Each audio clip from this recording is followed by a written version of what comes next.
निळवंडे उजव्या कालव्यातून पाणी सोडण्याचा निर्णय हा ऐतिहासिक असल्याचं धनश्री विखे पाटील यांनी सांगितले। उत्तर नगर जिल्ह्याला वरदान ठरणाऱ्या निळवंडे उजव्या कालव्यातून पाणी सोडण्याचा निर्णय लाभक्षेत्रातील शेतकऱ्यांसाठी निश्चितच ऐतिहासिक आणि आनंदाचा क्षण असल्याचं प्रतिपादन रणरागिणी महिला मंडळाच्या अध्यक्षा धनश्री सुजय विखे पाटील यांनी केले।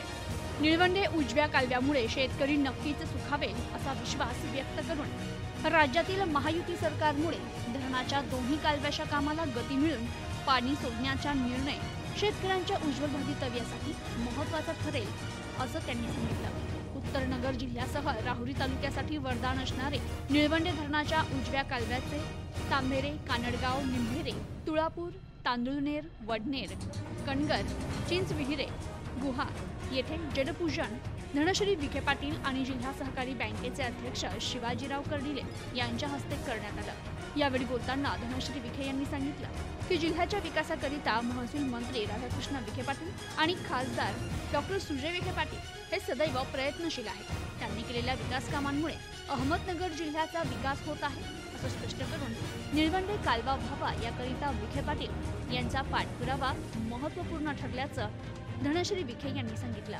तर याप्रसंगी भाजपचे तालुका अध्यक्ष सुरेश बनकर, जिल्हा उपाध्यक्ष अमोल भिंगडे, रवींद्र भोसे, भीमराज हार्दे, नानासाहेब गागरे, डॉक्टर बापूसाहेब मुसमाडे, सरपंच निशांत गागरे, उत्तमराव मुसमाडे, संदीप गीते, मारुती नालकर, सर्जराव गाडगे, संदीप गाडगे, अण्णा पाटील बलमे, बबनराव कोळसे, विजय बलमे यांच्यासह सर्व पदाधिकारी, अधिकारी, ग्रामस्थ उपस्थित होते।